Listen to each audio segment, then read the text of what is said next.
ನಮಸ್ಕಾರ. ಎಲ್ಲರಿಗೂ ರಮ್ಯಾ ಮನೆ ಅಡುಗೆ ಚಾನಲ್ಗೆ ಸ್ವಾಗತ. ಮನೆಯಲ್ಲಿ ತರಕಾರಿ ಇಲ್ಲ ಅಂದರೆ ಒಮ್ಮೆ ಈ ಥರ ಕಡಲೆ ಮಸಾಲೆ ಮಾಡ್ಕೊಳ್ಳಿ, ತುಂಬ ಚೆನ್ನಾಗಿರುತ್ತೆ. ಬಿಸಿ ಬಿಸಿಯಾದ ಪೂರಿ, ಚಪಾತಿ, ರೈಸ್ ಜೊತೆನೂ ಸಹ ಸೂಪರ್ ಕಾಂಬಿನೇಷನ್ ಅಂತ ಹೇಳ್ಬೋದು. ಇವಾಗ ಹೇಗೆ ಮಾಡೋದಂತ ಹೇಳಿ ನೋಡೋಣ. ಅದಕ್ಕಿಂತ ಮುಂಚೆ ಇನ್ನೂ ಚಾನಲ್ಗೆ ಯಾರು ಸಬ್ಸ್ಕ್ರೈಬ್ ಆಗಿಲ್ಲ ದಯವಿಟ್ಟು ಚಾನಲ್ನ ಸಬ್ಸ್ಕ್ರೈಬ್ ಮಾಡ್ಕೊಳ್ಳಿ. ನಾನಿಲ್ಲಿ ರಾತ್ರಿ ನೆನೆಸಿಟ್ಟಿರುವಂಥ ಕಡಲೆಕಾಳನ್ನು ತೊಗೊಂಡಿದ್ದೀನಿ. ಅದನ್ನು ಒಂದು ಕುಕ್ಕರ್ಗೆ ಹಾಕ್ಕೊಂಡು ಅದಕ್ಕೇ ಒಂದು ಪಲಾವ್ ಎಲೆ, ಒಂದು ಕಪ್ ಏಲಕ್ಕಿ, ಹಾಗೆ ಒಂದು ಸ್ವಲ್ಪ ಚಕ್ಕೆಯನ್ನು ಹಾಕ್ಕೊಂಡಿದ್ದೀನಿ. ಹಾಗೆ ಒಂದು ಸ್ವಲ್ಪ ಉಪ್ಪನ್ನು ಹಾಕ್ಕೊಳ್ಳಿ. ತುಂಬ ಉಪ್ಪನ್ನು ಹಾಕ್ಲಕ್ಕೆ ಹೋಗ್ಬೇಡಿ, ಸ್ವಲ್ಪನೇ ಉಪ್ಪು ಹಾಕ್ಕೊಳ್ಳಿ. ಮತ್ತೆ ಬೇಕಾದರೆ ಪಲ್ಯ ಮಾಡುವಾಗ ಮತ್ತೆ ಒಂದು ಸ್ವಲ್ಪ ಉಪ್ಪನ್ನು ಸೇರಿಸಿದ್ರೆ ಆಯಿತು. ಇವಾಗ ಕಡಲೆ ಮುಳುಗಿ ಮೇಲ್ಗಡೆ ಕಾಣುವಷ್ಟೇ ನೀರನ್ನು ಹಾಕ್ಕೊಂಡಿದ್ದೀನಿ. ನೀರು ಹಾಕ್ಕೊಂಡು ಕುಕ್ಕರ್ ಮುಚ್ಚಿ ಇದನ್ನು ಒಂದು 7-8 ವಿಜಿಲ ಕೂಗಿಸ್ಕೋಬೇಕು. ಅಂದಾಗೆ ಇದು ಚೆನ್ನಾಗಿ ಕುದಿಯುತ್ತೆ. ನೋಡ್ಬೋದು, ನಾನು 7-8 ವಿಜಿಲ್ ಕೂಗಿಸ್ಕೊಂಡಿದ್ದೀನಿ.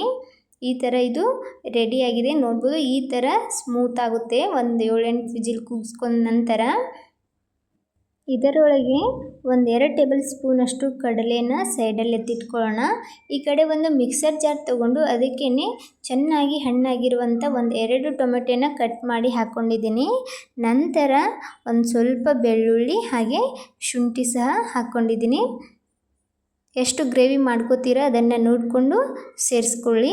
ನಾನಿಲ್ಲಿ ಒಂದು ಹಸಿಮೆಣ್ಸಿನ್ಕಾಯಿನ ಮುರಿದ್ಬಿಟ್ಟು ಸೇರಿಸ್ಕೊಂಡಿದ್ದೀನಿ. ಇದನ್ನು ನೀರು ಹಾಕದೆ ಹಾಗೆ ಚೆನ್ನಾಗಿ ಪೇಸ್ಟ್ ಮಾಡಿ ಎತ್ತಿಟ್ಕೊಳ್ಳೋಣ. ಒಂದು ಕಡಾಯಿಗೆ ಎಣ್ಣೆ ಹಾಕ್ಕೊಂಡ್ಬಿಟ್ಟು ಅದು ಚೆನ್ನಾಗಿ ಕಾಯ್ಬೇಕು. ಚೆನ್ನಾಗಿ ಕಾಯ್ದಿರುವಂಥ ಎಣ್ಣೆಗೆ 1 ಚಮಚದಷ್ಟು ಜೀರಿಗೆ ಹಾಕ್ಕೊಂಡಿದ್ದೀನಿ. ಜೀರಿಗೆ ಫ್ರೈ ಆದ ನಂತರ ಒಂದು ದೊಡ್ಡ ಸೈಜ್ ಈರುಳ್ಳಿನ ಪೂರ್ತಿ ಚಿಕ್ಕದಾಗಿ ಕಟ್ ಮಾಡಿಕೊಂಡು ಸೇರಿಸ್ಕೊಂಡಿದ್ದೀನಿ. ಇವಾಗ ಈರುಳ್ಳಿನ ಚೆನ್ನಾಗಿ ಫ್ರೈ ಮಾಡ್ಕೊಳ್ಳೋಣ. ಈರುಳ್ಳಿ ಬಣ್ಣ ಪೂರ್ತಿಯಾಗಿ ಬದಲಾಗಬೇಕು, ಅಲ್ಲಿವರೆಗೂ ಇದನ್ನು ಫ್ರೈ ಮಾಡ್ಕೊಳ್ಬೇಕಾಗುತ್ತೆ.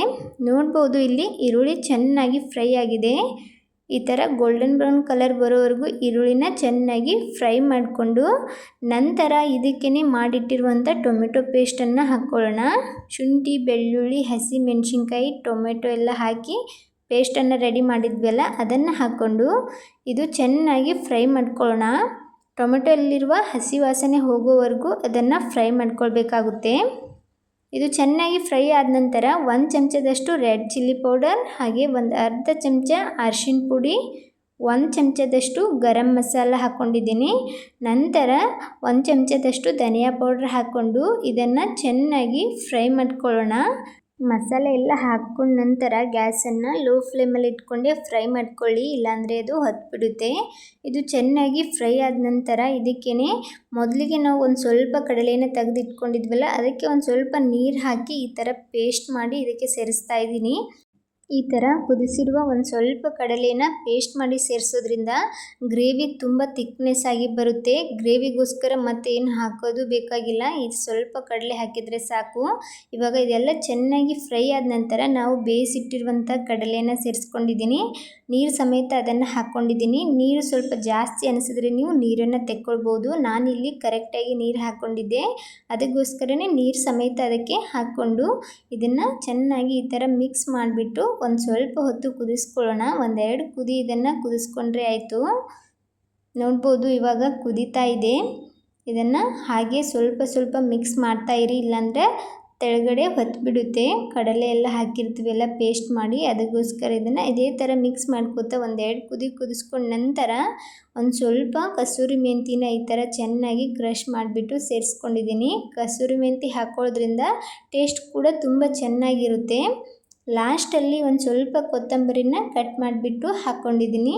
ಇವಾಗ ಸಿಂಪಲ್ಲಾಗಿ ಮಾಡ್ಕೊಳ್ಬೋದಂಥ ಕಡಲೆ ಪಲ್ಯ ರೆಡಿ ಇದೆ, ತುಂಬ ಚೆನ್ನಾಗಿರುತ್ತೆ.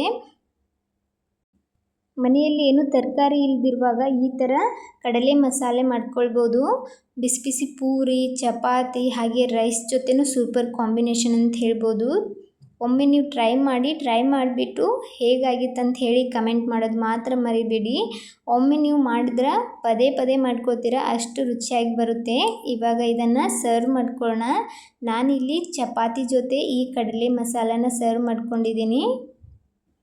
ಈ ಥರ ಪದರ್ ಚಪಾತಿ ಮಾಡಿಕೊಂಡು ಬಿಸಿ ಬಿಸಿಯಾದ ಕಡಲೆ ಮಸಾಲೆ ಜೊತೆ ತಿಂತಿದ್ರೆ ತುಂಬ ಮಜವಾಗಿರ್ತದೆ.